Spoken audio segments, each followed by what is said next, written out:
My name is Tomatono. I am a first-year university student who belongs to the Astronomy Club. What? Well, I was wondering what fun it is to watch stars all the time. What do you think this club is? And she is Mommy Mamiya.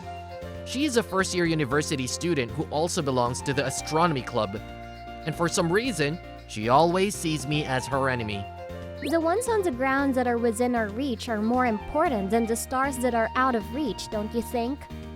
It sounds like a very reasonable thing to say, but at least it's not the kind of thing you say in the Astronomy Club. Hey, Mamiya, come over here. Yes, what is it? Well, I'm sorry. I'd like to see Venus, but I'm not sure where it is. Maybe this is it. It could also be Jupiter, though. By the way, she knows quite a lot about astronomy. She knows more than me. As a result, the club members, including our seniors, rely on her a lot. Hey, Mamiya. What? I was wondering if you could also tell me the location of Mars. If it's reddish, it's Mars. You should know that. You bastard! And only to me, she doesn't teach me anything. What the heck? What did I do to her? Come to think of it, it all started when I first met her. I remember she was very cold only to me. Oh, are you also going to join the Astronomy Club by any chance? You're a first-year student, aren't you? I am too. Nice to meet you. Well, My name is Tomatono. What's yours? my name is Mommy Mamiya. Okay. Nice to meet you, Mamiya. What's wrong? Shut up! Don't talk to me so friendly. What? Yeah, looking back on how we've met, it doesn't seem like I did anything particularly bad to her.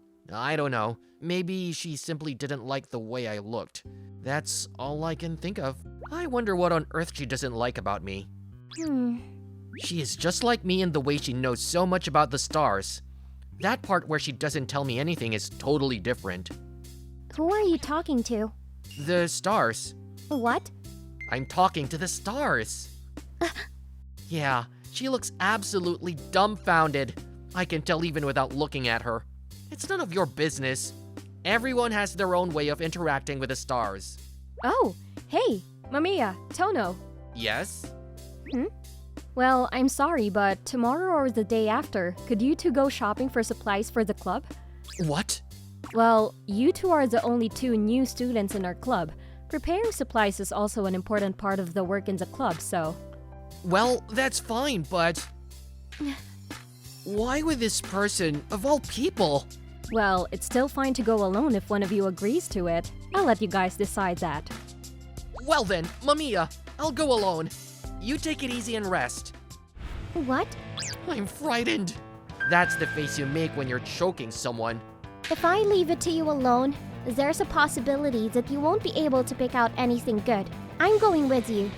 Oh, in that case, you go alone. You've got a lot of guts to leave the shopping to me alone and skip work. You're too frightening. That's the face you make when you're riding on someone and punching him in the face. Anyway, you and I will go shopping together, okay? You and I together. I won't accept anything else, you understand? Oh, okay. Hey, Tono, Yes? are you going to get in a duo with her or something? Not really. It might be it, though. On the day of shopping, I should go armed. Maybe. And on the day of shopping, well, it is now 11 o'clock.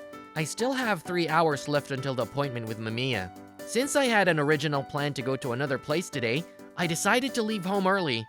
I'm going to see the meetup location beforehand, just in case. Well, under the big clock tower in front of the station. What? Huh? That person over there is Mamiya, right? Why is she at the meeting place at this hour? Maybe I got the meeting time wrong? It definitely says 2 o'clock. Does that mean that she had another plan and went out early? Even so, she seems very restless and looks like she's waiting for someone. Well, never mind. I still have some time anyway. Anyway, I'll go get it done what I came early for. An hour later, she is still there. I was so curious that I ended my errands early and came back to the meeting place again. I still have 2 hours until the meeting time, but she doesn't seem to be leaving that place. Is she waiting for me all the time? No way. It's too early. Even on a first date with someone you had a crush on, you don't set out with that kind of enthusiasm. And taking a closer look, she's quite dressed up. It is a date after all. Wait, is it a date?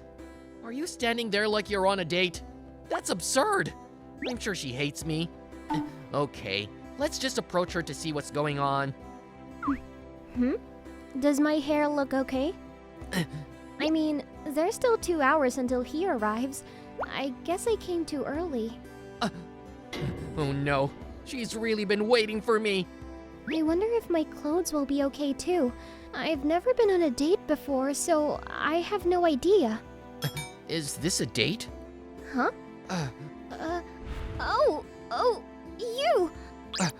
Why are you already here? There are still 2 hours. Hey, that's my line. Awkward. She doesn't talk at all and doesn't make eye contact. Well, I expected that things would be awkward since I was going shopping with my nemesis. But this was not the kind of awkwardness I expected. What? Earlier you said date. I didn't. Well, but I'm gonna pull your tongue out. you're frightening. That's the face of a dark organization man holding a gun to your head. What the heck? You yourself came here very early too. And those clothes. You look good in it. It's pretty. Don't be an idiot. Let's go, idiot. Don't call me an idiot twice. That was a really cute reaction. Yeah. And then, when the shopping was done, okay, now we have everything we need to buy. Yeah, right. Well, then it's time to go. Are you going already? Is there somewhere else we have to go? No, not really. It's fine, quicker than I expected. So I just thought it was a waste of time. That's because we're meeting 2 hours earlier than originally planned. To be honest, I have no idea what she is up to. Is it really my misunderstanding that she seemed to be looking forward to shopping with me, whom she had been hating so much?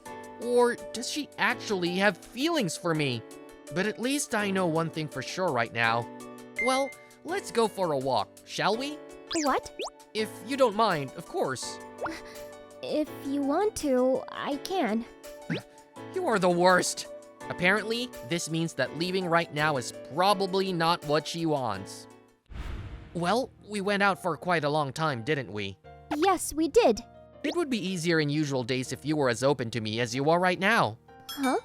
That's true. You've been looking at me like I'm the enemy all the time in the club. After that, she and I went to a restaurant, went shopping that had nothing to do with the club, and stopped by an arcade for a bit. We spent quite a lot of time together. At least during that time, she was friendly to me, and I enjoyed being with her so much that I lost track of time. Yes, it was like we were longtime friends who had known each other since we were little. That's because all you do is watch the stars. What do you mean? I mean it as it is. Well, it's an astronomy club, so that's natural, right? I don't understand her evaluation of me after all. Oh, What are you looking at? the stars, of course. The stars again? It's fine, right? I like stars. I mean, you must like stars too, right? You know so much about them. Well, I like the stars themselves. I especially like the winter night sky. I have a memory of it. Memories, huh?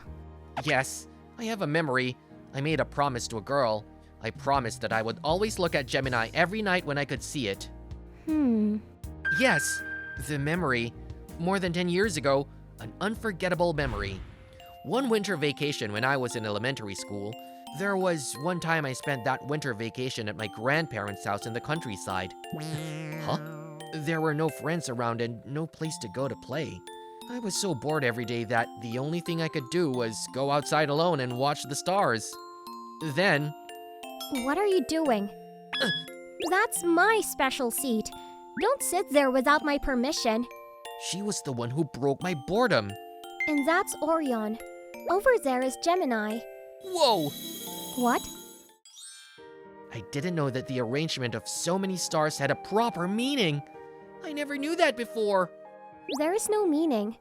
It's just that people in the past gave meaning to the shining stars as they saw fit. More awesome! Well, so what? It's amazing that so many meanings were given to a randomly shining star. What are you saying? And remembering all of them is the most amazing thing of all. Hey, tell me more. What's that? Does that star over there mean anything? Oh, okay. We became friends quickly. We had never met each other before and didn't even know each other's names. But I think that's why we became so engrossed in the only common topic we had between us. Oh, It's time to go home. No. yes it is. Can I see you again tomorrow if I stay here? Well, yes. Great! This is a promise then. And so for about 2 weeks during winter vacation, she and I started gazing at the stars together every night. It was more than enough time for me to fall in love with her as the opposite sex, and it was also time that was too special for me. But, Are you going back tomorrow? yes. Tokyo? Yes, Tokyo. Of course. That ends when the winter vacation does. It's so far away. I guess so. I wonder if I won't see you again. Maybe so. We don't know where each other lives. We don't know where to contact each other. As an elementary school student, I didn't have a cell phone yet, and she probably didn't either. So even though I was still in elementary school, I knew that if I left her here, I would probably never see her again. I don't like it. I've made a friend for the first time in my life. Okay, I got it. Hmm? Listen, you're the caster and I'm the pollux. What are you talking about all of a sudden? The caster and the pollux are the stars of Gemini. It is also the stars that refer to two people who interact freely in different worlds. I know, I told you that. That's why we are caster and pollux to each other. What are you really talking about? I mean, no matter how far apart we are, when we look up at the winter sky, we both see the same stars. I'll talk to Castor if he were you, and you can talk to Pollux as if he were me. Then we'll always be together, no matter where we are. You're a very crazy person. How dare you say that? Hey, what is it? You suddenly get quiet. No, I was just thinking about the past. Don't suddenly dwell on memories in front of people. Do that kind of thing by yourself after you go home. Sorry. So, Hmm? do you remember anything while you're dwelling on the memories? Pollux, What? I'll tell you something. I recognized you the moment I saw you, and when I heard your name, Toma, I was even more sure. I don't think so. But I hope you didn't get so caught up in casters that you forgot my name at all. Mr. Castor? Don't look up. Don't escape reality. Castor is here. Well, I felt like it was fate when we were miraculously reunited. You yourself don't notice it at all. And you keep looking up, even though I'm standing right beside you. That's why you've been in a bad mood all this time, isn't it? Of course it is. I mean, I chose a university around here hoping to reunite with you. You know what? Unlike you, I've been looking for you in the real world, on Earth, all along.